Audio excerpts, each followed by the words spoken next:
Bengals star running back Joe Mixon found not guilty of aggravated menacing in a road rage incident downtown. He was accused of pulling a gun on a woman back in January, but the judge says the prosecution did not prove that actually happened.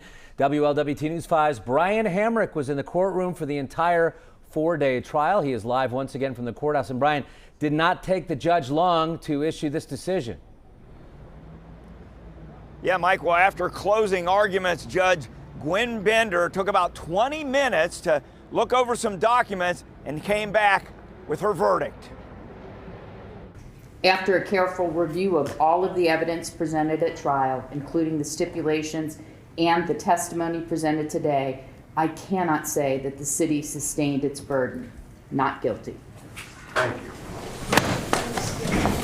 It was a victory on the judicial scoreboard for Bengals running back Joe Mixon, but as he left the courtroom, Joe, it's been a long, hard battle. Anything to say about how this came out?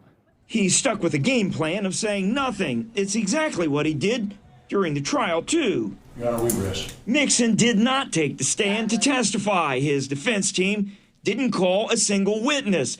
They did push for the judge to dismiss the case after the prosecution rested. First, questioning the credibility of the accuser, Ashley Meek. Ashley, would you like to make a comment about the not guilty verdict?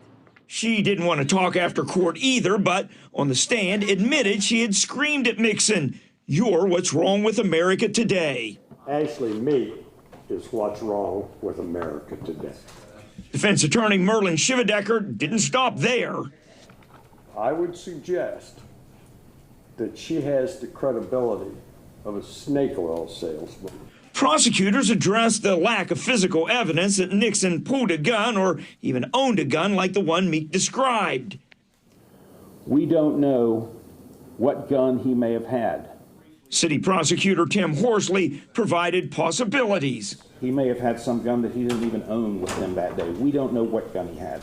And while none of the key players commented after court, the not guilty verdict spoke volumes. Yeah, now the prosecution did a good job of showing that Mixon was at the scene. They had traced his phone. They had video of his vehicle there. But what made this allegation a crime was the gun, and in the end, the prosecution could never prove that he actually pulled the gun. Reporting live, Brian Hamrick, WLWT News 5. Brian, thank you.